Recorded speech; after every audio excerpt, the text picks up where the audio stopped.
వచ్చింది. హ్మ్.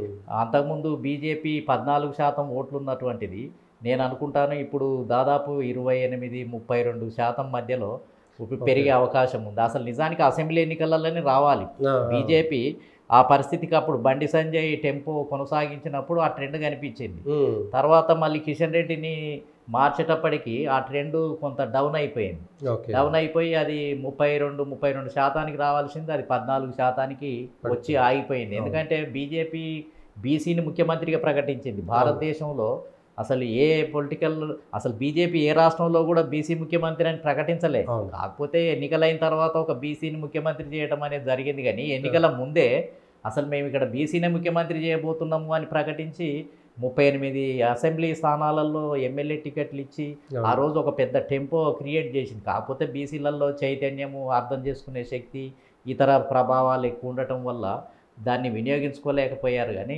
నిజంగా సామాజిక కోణంలో చూసినప్పుడు, సోషల్ ఇంజినీరింగ్ చూసినప్పుడు బీజేపీ సోషల్ ఇంజినీరింగ్‌ను ప్రవేశపెట్టింది. క్యాస్ట్ ఆ! ఈక్వేషన్స్‌ను, ఈక్వాలిటీ ధోరణి ప్రవేశపెట్టింది. సరే అది సెంట్రల్‌లో ఏ రూపంలో ఉన్నా, ఆ పార్టీ వైఖరి ఏ రకంగా ఉన్నా, మతతత్వం అని చెప్పినా, ఇంకోటి చెప్పినా, ఆ లిబరాలిటీ అవును. తెలంగాణకు వచ్చేటప్పటికి ఒక లిబరల్‌గా మూవ్ అయిపోయి ఏ పార్టీ కూడా చేయలేదు. చరిత్రలో ఒక బీసీ ముఖ్యమంత్రి అని ఇంతకుముందు ఉన్నటువంటి ఎవరు చేశారు? టీడీపీ చేసిందా?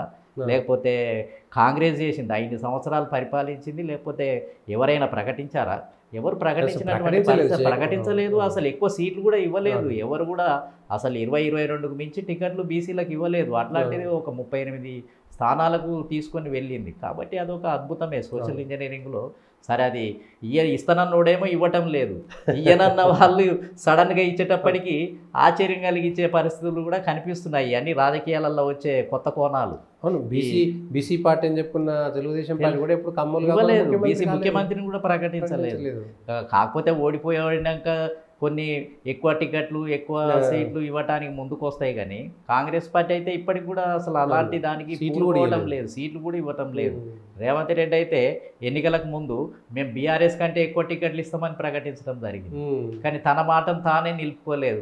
బీఆర్ఎస్ 22 టికెట్లు ఇచ్చింది. మేము ఇంకెక్కువ అంటే 30 దాకా ఇవ్వబోతున్నామని ఓపెన్‌గా అతనే చెప్పాడు. అవును. కానీ ఆయన నిలబడినటువంటి పరిస్థితి లేదు. ఏది అసెంబ్లీ ఎన్నికలలో. అసెంబ్లీ ఎన్నికలు. అసెంబ్లీ ఎన్నికలలో దాదాపు రెడ్డి సామాజిక వర్గానికి 40 దాకా టికెట్లు ఇచ్చుకున్నటువంటి పరిస్థితి.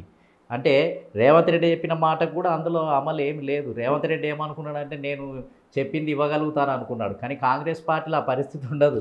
పిల్లకాకి ఏమి తెలుసు ఉండేది దెబ్బ అన్నట్టు. అవును. కాంగ్రెస్ పరిస్థితి రేవంత్ రెడ్డికి ఇంక అర్థం కాదు. ఎందుకనంటే అందులో రకరకాల కోణాలు, రకరకాల సామాజిక ఆధిపత్యాలు ఇవన్నీ కొనసాగుతాయి. మళ్ళీ ఢిల్లీకి పోయేటప్పటికి లీస్టే మారిపోతుంది. వీళ్ళ ఓకే. చేతుల్లో ఉండదు అది. రేవంత్ రెడ్డి చేతుల్లో కూడా ఉండదు. అవును. కాబట్టి మారిపోయే పరిస్థితి కూడా ఉంది. కాబట్టి ఇప్పుడు మళ్ళా లోక్సభ ఎన్నికలకు వచ్చేటప్పటికి 2 లోక్సభ స్థానాలకే బీసీలకు పడిపోయింది. అవును. కాబట్టి బీసీలలో ఒక పెద్ద నిరాశ అందులో ఉన్నోళ్ళందరూ అసలు ఉత్సాహమే మొఖాలల్లో కల లేకుండా ఉన్నటువంటి పరిస్థితి, కక్కలేక మింగలేక అందులోనే ఉండే పరిస్థితి ఏర్పడింది. హ్మ్. కాబట్టి అసెంబ్లీ ఎన్నికలలో, లోక్సభ ఎన్నికలలో కాంగ్రెస్ వైఖరి స్పష్టంగా బీసీల వ్యతిరేకత అనేది స్పష్టంగా కనిపించింది.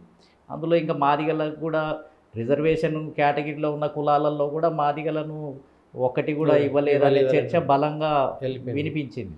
ప్రభావం కాబట్టి చూపుతుందంటారా? మందకృష్ణ మాదిగ కొంత ప్రభావం ఔట్‌రైట్‌గా చూపిస్తది. కాంగ్రెస్‌కి వ్యతిరేకం చేయడం, బీజేపీకి అనుకూలం చేయడం. టికెట్లు ఇవ్వకపోవటం అనేది ప్రభావితం కలుగజేస్తది. అందులో మందకృష్ణ మాదిగ ఆల్రెడీ మోడీతోటి సన్నిహితంగా ఉండి ఏబీసీడీ వర్గీకరణ గురించి ఆల్రెడీ ఒక స్టెప్ ముందుకేశారు. అవును. కాబట్టి దానికి ఇది తోడైపోయింది.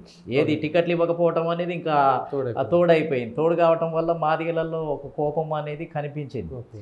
కాంగ్రెస్ ఈ సామాజిక ఈక్వాలిటీని కూడా చూడాలి కదా. సామాజిక సోషల్ ప్రభావం ఇంజనీరింగ్ కూడా చూపిస్తుందంటారా? చూడాలి కదా. ఇటు మాదిగల కోపము, అటు బీసీల కోపము ఆ, కాంగ్రెస్ మీద ఈ రెండు కనబడుతుందా? ప్రధానంగా కనబడతాయా? బాగా ఇబ్బందికి అంటే కాంగ్రెస్ పార్టీలో అన్యాయానికి గురి అయినాయి, అణచివేతకు గురి అయినాయి అనేది స్పష్టంగా కనిపించింది. హ్మ్. కాబట్టి కాంగ్రెస్ పార్టీలో అనుకున్నది ఏంటంటే మేము అధికారంలో ఉన్నప్పుడు ఏ 15, 12 గెలవాలి అనేది ఉంటుంది. ఎవరైనా ఆశిస్తారు. అవును. ఎందుకంటే మొన్న అసెంబ్లీ ఎన్నికల్లో గెలిచింది కాబట్టి. హ్మ్. ఇప్పుడు దానిలో నుంచి అసలు మొత్తం ఓటు బ్యాంక్ అంతా కూడా 3-4% కాంగ్రెస్ పార్టీ ఓటు బ్యాంకు తగ్గినా ఇదివరకు 38-39% వచ్చింది. ఆ. అందులో నుంచి ఇప్పుడు 4% ఈ బీసీల నుంచి మాదిగల నుంచి తగ్గిపోతే ఖచ్చితంగా ఫలితాలలో అది తేడా కనిపిస్తుంది. కనిపించి అందుకనే ఇప్పుడు బీజేపీ సడన్గా ఉధృతం కావడానికి మోడీ సెంట్రల్లో ఉన్నటువంటి ప్రభుత్వం ఏది రావాలనేది ఒక చర్చ ప్రజలలో. ఇప్పుడు కాంగ్రెస్ని అయితే ఆల్రెడీ గెలిపించాము, రాష్ట్ర ప్రభుత్వం మారిపోయింది. ఇక మారాల్సింది ఇప్పుడు సెంట్రల్లో సుస్థిరంగా ఉండే ప్రభుత్వం ఏది అన్నప్పుడు మోడీ ప్రభావం కొంత కనిపించింది. అంటే కాంగ్రెస్ పార్టీకి ఓట్లు వేసిన వాళ్ళు కూడా సెంట్రల్ గవర్నమెంట్ విషయానికి వచ్చినప్పుడు, లోక్సభ విషయానికి వచ్చినప్పుడు కొంత బీజేపీ వైపు సానుకూలంగా మళ్ళినట్టుగా కూడా కొంత కనిపిస్తూ ఉంది.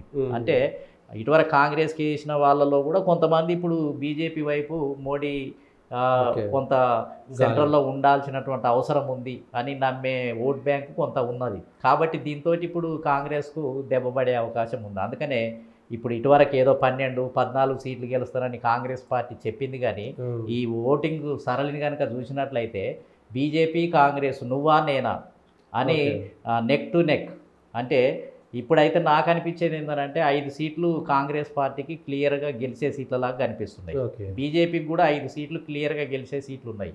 ఇక మిగిలిన 6 సీట్లలో ఇక నెక్ టు నెక్ నువ్వా నేనా అనేది 6 సీట్లలో ఎవరు ఎక్కువ పంచుకునే అవకాశం, షరిముడు పంచుకుంటారా లేకపోతే ఒకరికి 4 వచ్చి ఒకరికి 2 వస్తాయా? అంటే మొత్తానికి ఓవరాల్గా మనకు తెలంగాణ పిక్చర్ తెలిసేది ఏంటిది అని అంటే బీఆర్ఎస్ కూడా ఒక్క స్థానం కూడా వచ్చే కనిపించే పరిస్థితి లేదు. జీరో. అన్ని సెకండ్ పొజిషన్కే 2 స్థానాలలో వచ్చే అవకాశం ఉంది. 17 సీట్లలో 2 లోక్సభ స్థానాలలో మాత్రమే సెకండ్ పొజిషన్కి వచ్చే అవకాశం. సెకండ్ కూడా రాదు. సెకండ్కే వచ్చే, ఫస్ట్ కాదు సెకండ్ పొజిషన్, మిగతా అన్ని థర్డ్ పొజిషన్కే ఉండే అవకాశం. సెకండ్ పొజిషన్ అంటే ఏవే ఉండొచ్చు బహుశా? సెకండ్ పొజిషన్ ఉండేది బహుశా ఖమ్మము అని అంటున్నారు. ఇంకా ఒక స్థానము వేరే దగ్గర ఉంది. కాబట్టి 2వ పొజిషన్కి ఉండే అవకాశం అక్కడ ఓటింగ్ సరళిని బట్టి మాకు ఫోన్లు చేసిన దాన్ని బట్టి అర్థమయ్యేది. కాబట్టి ఇప్పుడు కాంగ్రెస్ బీజేపీ 2 నువ్వా నేనా అనే పరిస్థితికి 5 అయితే క్లియర్. కాంగ్రెస్ పార్టీ క్లియర్గా ఉన్నాయి, అదేవిధంగా బీజేపీకి క్లియర్గా ఉన్నాయి. ఇక మిగిలిన 6 స్థానాలలో ఇక కొంత వాళ్ళు 4 గెలిచినా 1 గెలిస్తే 1 సీట్ ఎక్కువ గెలుస్తారు. బీజేపీ అయినా 1 సీట్ ఎక్కువ గెలవచ్చు కాంగ్రెస్ కంటే, లేకపోతే కాంగ్రెస్ కంటే కూడా బీజేపీ 1 సీటు గెలిచే అవకాశం ఉంది. బాగా బీజేపీ అనూన్యంగా ఓట్ బ్యాంక్ పుంజుకున్నట్టుగా మనకు వార్తలు వస్తూ ఉన్నాయి. కాబట్టి తెలంగాణలో ఖచ్చితంగా ఎవరు ఏది పూర్తిగా 14 సీట్ల వరకు 12 సీట్ల వరకు అయితే వెళ్ళే పరిస్థితి లేదు. ఒకవేళ కాంగ్రెస్ పార్టీ 9 స్థానాలకు వచ్చి ఆగిపోయినా గండమే, కాంగ్రెస్ పార్టీకి ఇబ్బందికరమే. ఎందుకంటే ఇక అయిపోయింది అనే చర్చ జరుగుతుంది. ఇక అసలు అప్పటికి అసెంబ్లీ ఎన్నికలకు లోక్సభ ఎన్నికలలో చాలా తగ్గిపోయింది, సీట్లే తగ్గిపోయినాయి. కాబట్టి ఇంకా ఇందులో ఉన్న ఎమ్మెల్యేలు ఇంకా రకరకాల గుసగుసలు పెట్టేసి రకరకాల పరిస్థితులకు ఉత్పన్నమై లోనై పోయే ప్రమాదం ఉంది. లేదా బీఆర్ఎస్ నుంచి కాంగ్రెస్లోకి పోవాలనుకున్న ఎమ్మెల్యేలు కూడా ఆగిపోతారు. ఇప్పుడు ఈ రిజల్ట్ ప్రభావం వల్ల ఆగిపోయి ఆల్టర్నేటివ్ ఇంకేళ్ళ కన్నా పోవాలన్నా అని వెతుక్కుంటే ఇటు రావాలనుకున్న వాళ్ళు ఇంకొక వైపు పోతే ఏమన్నా లాభం ఉంటుందా, ఇవన్నీ ఈక్వేషన్స్ అన్నీ మారే అవకాశం అయితే స్పష్టంగా ఉంది. కాబట్టి తెలంగాణ గండం అయితే ఉన్నది ఉంది ఖచ్చితంగా. కాంగ్రెస్కి అయితే ఇటు ఓటు బ్యాంకు తగ్గే అవకాశం ఉంది, సీట్లు అనుకున్న దానికంటే కూడా ఎక్కువ వచ్చే పరిస్థితి లేదు. అందులో ఉన్న బీసీ సామాజిక వర్గం అంతా బాగా నిరాశతో ఉన్నటువంటి పరిస్థితి ఉంది. అది భవిష్యత్తుకు కూడా ఎఫెక్ట్ని ఇస్తుంది. మళ్ళీ వచ్చే ఎలక్షన్స్కు మళ్ళీ ఇప్పుడే అవేర్నెస్ పొందుతున్నాయి అన్ని.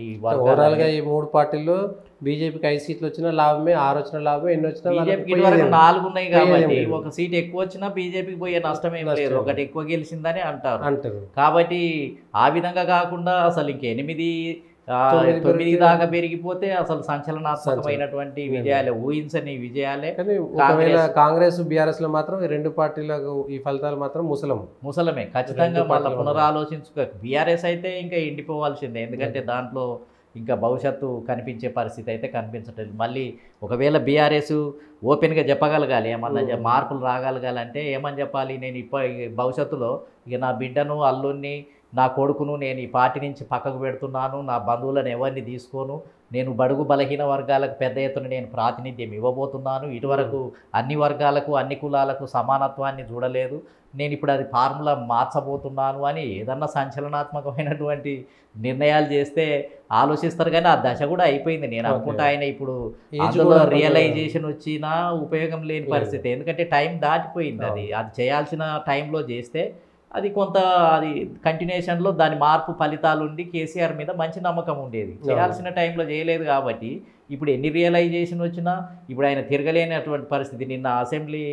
లోక్సభ ఎన్నికలలో తిరుగుతుంటే ఎవరు పట్టించుకున్నారు? అసలు ఏమన్నా సీరియస్నెస్ ఉందా? ఆయన అంత పెద్ద ఉద్యమకారుడుగా ఉండి అసలు నేను తప్ప దిక్కే లేదు అని అంత స్టాల్వార్డ్గా ఉండి అసలు మోడేంది ఇల్లేంది నేను దేశంలోనే రాజకీయాలు తిప్పుతానన్న వ్యక్తి పేలవంగా తిరుగుతుంటే, కర్ర పట్టుకొని తిరుగుతుంటే, చెప్పే మాటలలో బ్యాలెన్స్ లేకపోతే అసలు ఆయన చెప్పేదానికి సంబంధం ఎవరు సీరియస్గా దాన్ని గమనించి సీరియస్గా తీసుకున్నటువంటి పరిస్థితి ఏం కనిపించలే.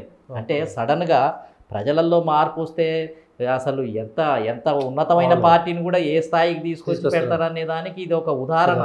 టీఆర్ఎస్ చూస్తున్నాగానే కోటగూడలన్నీ మొత్తం దొర గడీలన్నీ కుప్పగూలిపోయి నేలమట్టం అయిపోయిన చరిత్ర మొత్తం అసెంబ్లీ ఎన్నికల నుంచి ఇప్పటికి కనిపించింది. ఇది ఒక సంచలనం నిజంగా. ఇప్పుడు కేసీఆర్ భాషలో చెప్పాలంటే ఎండిపోయిన చెరువుల కాలం అయితే మళ్ళీ నీళ్ళు నిలుస్తాయి, మళ్ళీ కప్పలు నీటే వస్తాయని అంటారు.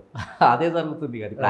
ఆయన అది చెప్పింది ఆయనకే వర్తింపజేసింది కాబట్టి ఇది సంచలనమే. ఇవన్నీ ఓటర్స్ గమనిస్తున్నారు, మార్పులు అనేది జరుగుతున్నాయి. కాబట్టి కాంగ్రెస్ పార్టీలో కూడా లోక్సభ ఎన్నికల తర్వాత ఇంకా అనేక మార్పులు జరిగే అవకాశాలు ఉంటాయి. పోలరైజేషన్లో తేడాలు వచ్చే అవకాశం ఉంటాయి. ఇంకా బీసీలు, అదేవిధంగా మాదిగలు, లేకపోతే అందులో ఉన్న ఇతర వర్గాలు అంతా కూడా పునరాలోచించుకోవాల్సిన పరిస్థితి కూడా ఏర్పడుతుంది. కాబట్టి కాకపోతే అసెంబ్లీలో మెజార్టీ ఉంది కాబట్టి కొంతకాలం నడవటానికి అవకాశం ఉంది. ఈ 39 ఎమ్మెల్యేలలో బీఆర్ఎస్ ఎమ్మెల్యేలు ఇప్పుడు ఎటువైపు పోతారు? అసలు కాంగ్రెస్ పార్టీలో మళ్ళీ ముసలము పుట్టే అవకాశం ఉందా? లేకపోతే అందులో ఎవరైనా బలమైన వ్యక్తి తయారైపోయి కాంగ్రెస్ నుంచి ఏమైనా రేవంత్ రెడ్డి వర్గం తయారైపోయే అవకాశం ఉందా? లేకపోతే రేవంత్ రెడ్డి ఆ పాత్ర పోషించే అవకాశం ఉందా? ఇవన్నీ కూడా ఊహించాల్సిన విషయాలు. ఎందుకంటే కాంగ్రెస్లో ఏదైనా జరిగే అవకాశం అయితే ఉంది. కానీ కాకపోతే అది ఇప్పుడే చెప్పలేము. ఎన్నికలు వచ్చిన తర్వాత జరిగే పరిణామాలను బట్టి తెలుసుకోవడానికి అవకాశం.